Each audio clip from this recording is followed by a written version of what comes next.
Hello friends, ये आज हम कंप्लीट करेंगे ये जो थर्ड चैप्टर है मॉड्यूल ए रिटेल बैंकिंग का। उसमें क्या टॉपिक है, रिटेल और कॉर्पोरेट या होलसेल बैंकिंग में क्या डिफरेंसेस हैं। तो मैंने बताया रिटेल पहला क्या डिफरेंस है, रिटेल बैंकिंग है वो जो इंडिविजुअल सेगमेंट पे फोकस करती है, जबकि कॉर्पोरेट बैंकिंग है वो कॉर्पोरेट क्लाइंट पर फोकस करती है। दूसरा, रिटेल में जो बैंकिंग मॉडल जो है वो कैसा है, मास मार्केट, एक लार्ज पॉपुलेशन को कवरअप करता है, जबकि होलसेल या corporate banking looks at a relatively smaller segment of business या corporate client based base as compare to retail segment. यहाँ पे क्या है, रिटेल है वो मास मार्केट पे फोकस करता है और जो कॉर्पोरेट है वो स्मॉल सेगमेंट पे फोकस करता है। रिटेल में क्या है, बिजनेस टू कस्टमर, जैसे मैंने बताया रिटेल मतलब आई आई आता है ना, आई से इसको याद कर लेना। इंडिविजुअल इंडिविजुअल मतलब होता है कस्टमर, बिजनेस टू कस्टमर इसकी जो अप्रोच है वो कैसी है, B2C, बिजनेस टू कस्टमर। जबकि जो कॉर्पोरेट बैंकिंग है, होलसेल बैंकिंग है, उसकी क्या अप्रोच है, B2B यानी बिजनेस टू बिजनेस। मतलब ये किसको बैंकिंग सर्विसेज प्रोवाइड करेगा, जो कॉर्पोरेट या होलसेल बैंकिंग है, कॉर्पोरेट को। कॉर्पोरेट मतलब होता है कंपनी, कंपनी मतलब क्या है, बिजनेस, बिजनेस टू बिजनेस, किस पे, कॉर्पोरेट पे। जबकि जो रिटेल है उसमें इंडिविजुअल फोकस होता है, तो इंडिविजुअल का मतलब हो गया यहाँ पे कस्टमर से, business to customer, B2C retail banking में, और जबकि कॉर्पोरेट बैंकिंग में B2B, बिजनेस टू बिजनेस। यहाँ से क्वेश्चन कई बार आए हैं, मैंने लास्ट डे के क्वेश्चंस में देखे हुए हैं। तो जो नेक्स्ट पॉइंट है वो क्या है, ticket size of loan in retail banking is low, छोटा रहता है जो मतलब लोन का जो साइज़ है रिटेल बैंकिंग में, जबकि जो कॉर्पोरेट लोन है वो लोन का साइज़ बड़ा होता है। जैसे मैंने बताया था ना लास्ट वीडियो में कि कॉर्पोरेट लोन में किसी कंपनी को 1 करोड़ का लोन दिया है, और रिटेल बैंक हमने क्या करा है, 10 लाख के 10 लोन दे दिए हैं। तो अगर कोई ख़राब भी होता है तो एक ही लोन ख़राब होगा, 90 लाख तो सिक्योर है। यही चीज़ भी आ गया पॉइंट में देखना, retail risk is wide spread in retail banking. वही ना जो मैंने बताया कि इसमें रिस्क है वो स्प्रेड हो गई, 10 लाख के 10 लोन दे दिए, है ना। जबकि क्योंकि कस्टमर बेस है वो कैसा है, लार्ज है, लेकिन कॉर्पोरेट बैंकिंग में क्या है, कस्टमर बेस है वो स्मॉल है, मतलब एक कस्टमर को ही हम फोकस कर रहे हैं, उसको दे कितना रहे हैं, लोन साइज वो है वो हमारा बड़ा है। कैसे, उसको हम एक कस्टमर है, मतलब आपका कस्टमर जो बेस है वो तो छोटा है, लेकिन जिसको देने वाला जो लोन है वो अमाउंट बड़ा है, किसमें, होलसेल या कॉर्पोरेट बैंकिंग में। जबकि जैसे इसका उल्टा है, रिटेल बैंकिंग में क्या है, जो कस्टमर साइज़ है वो बड़ा है, मतलब हम 10 लोन दे रहे हैं 10 कस्टमर को 10 10 लाख के, लेकिन जो लोन साइज है, लोन अमाउंट का साइज है वो छोटा है।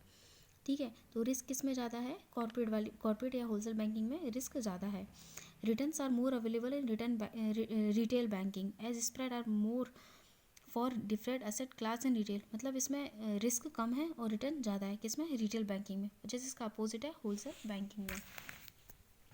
अब नेक्स्ट पॉइंट क्या है, monitoring and recovery in retail asset are more laborious, क्योंकि लार्ज कस्टमर है, कस्टमर बेस कैसा है, बहुत बड़ा है, तो वहाँ पर क्या होता है, जो मॉनिटर कर पाना और रिकवरी करना वो बहुत लेबोरियस हो जाता है as compared to corporate banking. फिर क्या है, in the liability side also the cost of deposit relatively less and mostly go along with the card rate as a ticket size in retail deposit small. Again वही कि इसमें जो retail deposit है वो उसका साइज कैसा होता है, छोटा, तो जो कॉस्ट है वो भी कम लगेगी। जबकि क्या है, कॉर्पोरेट बैंकिंग में क्या है, तो टिकट साइज ऑफ डिपॉजिट मतलब जो डिपॉजिट का साइज है वो भी बड़ा है, तो कॉस्ट ऑफ डिपॉजिट वो ज़्यादा होगी। ठीक है, impact of NPA will be more pronounced in corporate banking than in retail banking as the ticket sizes। मतलब क्या, इसमें डिपॉजिट का साइज़ ज़्यादा है तो कॉस्ट ऑफ डिपॉजिट ज़्यादा होगी। ठीक इसी प्रकार से इसमें लोन का साइज़ भी ज़्यादा है तो उसमें NPA के होने के चांसेस भी ज़्यादा होंगे। वही वाला एग्जाम्पल आप माइंड में सेट करना, कौन सा, 1 करोड़ और 10 10 लाख के 10 लोन वाला। ठीक है, अब इसके जो क्वेश्चन हैं बुक में जो दिए हैं वो हम देख लेते हैं। The implementation model for bank for retail banking include horizontal organise model, yes, vertical organise model, yes. फिर क्या है, प्रीडोमिनेटली और vertically organise model, yes, predominantly horizontal organise model, yes. तो चारों ऑप्शन जो है उसके सही है, ऑप्शन आंसर हो जाएगा डी, चारों पॉइंट सही है, ऑप्शन हो जाएगा D. Which one of the following veg the price structuring for product and services attempt by bank. ये वाला टॉपिक मैंने आपको अभी डिटेल में नहीं बताया है, इसको हम नेक्स्ट वीडियो में देख लेंगे, लेकिन आप अगर इसको इतना भी पढ़ लेंगे ना तो हो जाएगा। मतलब इसमें क्या है, प्राइस स्ट्रक्चरिंग का एक टॉपिक इस मॉड्यूल में और है, मतलब चैप्टर में। वो क्या है कि प्रोडक्ट और सर्विसेज की जो प्राइस स्ट्रक्चरिंग होती है उसके लिए कौन कौन सी बैंक स्ट्रेटजी फॉलो करता है। स्टैंड अलोन प्राइसिंग, यस, ये भी होती है। Special Kota for high value deposit, ये भी होती है। बंडल प्राइसिंग, होलिस्टिक प्राइसिंग, ये भी होती है। तो आप इसको एक तरह से माइंड में सेट कर सकते हैं, stand alone pricing, special Kota वाली और बंडल प्राइसिंग वाली, ये तीन तीनों मेथड है जो प्राइस स्ट्रक्चरिंग के लिए यूज़ होते हैं, तो ऑप्शन हो जाएगा इसका डी। इसको थोड़ा सा एलैबोरेट करने के लिए मैं एक वीडियो में नेक्स्ट वीडियो में बता दूंगी। अगला क्वेश्चन क्या है, which one of the following is not include under retail banking. Online banking yes होती है ना, इसमें पूछा नॉट इंक्लूडेड। मीडियम बिजनेस होता है, high net worth individual HNI customer होते हैं, क्या नहीं होते हैं, कॉर्पोरेट क्लाइंट। किस में, रिटेल बैंकिंग में कॉर्पोरेट होते नहीं, क्यों, वो किस में होता है, होलसेल बैंकिंग या कॉर्पोरेट बैंकिंग में। नेक्स्ट क्वेश्चन है, which one of the following form the backbone of retail banking income. कौन सी रिटेल बैंकिंग के मेन जो बैकबोन है वो क्या है, वो है asset product.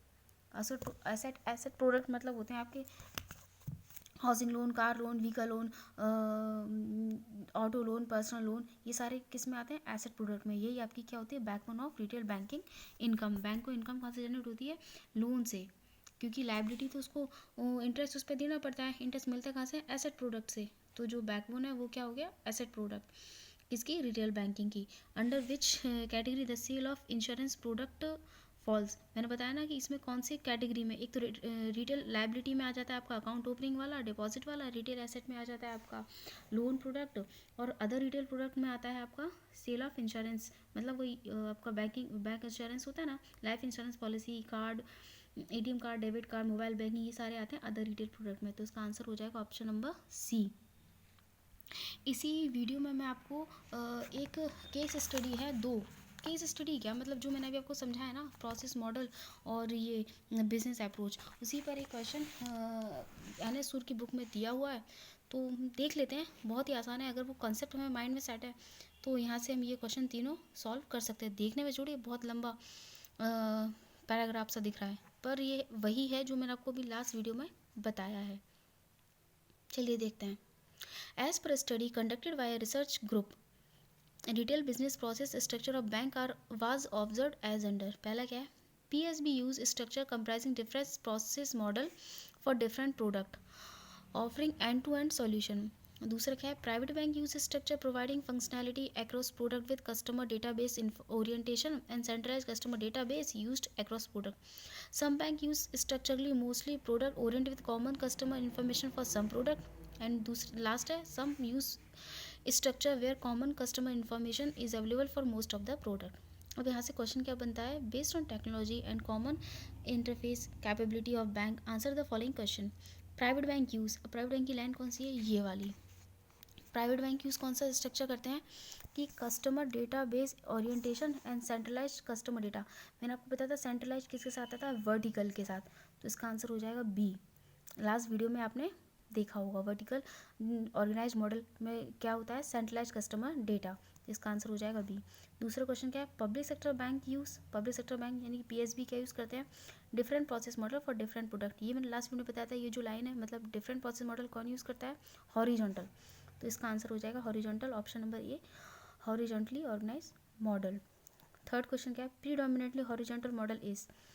Predominantly horizontal model में क्या होता है, जो कॉमन कस्टमर इन्फॉर्मेशन होती है वो सम प्रोडक्ट के लिए यूज़ होती है ना।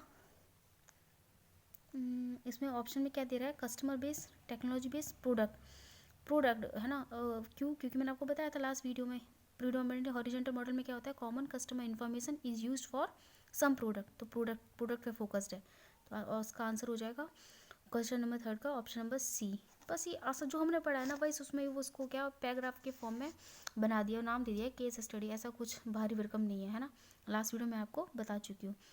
फिर जो नेक्स्ट केस स्टडी है वो क्या है, अप्रोच पे, business approach in retail banking.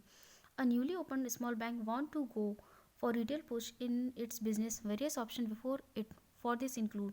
ये क्या है, to develop specific retail product area wise, to exploit potential and meet competition. Branch किस जगह खोलनी है ना, क्या लोकेशन प्राइम लोकेशन पे रखेंगे या गली गुचों में ब्रांच खोल देंगे, तो वो डिपेंड करता है, क्योंकि आपकी ब्रांच अगर प्राइम लोकेशन पर है तो ऑब्वियसली कस्टमर ज़्यादा आता है।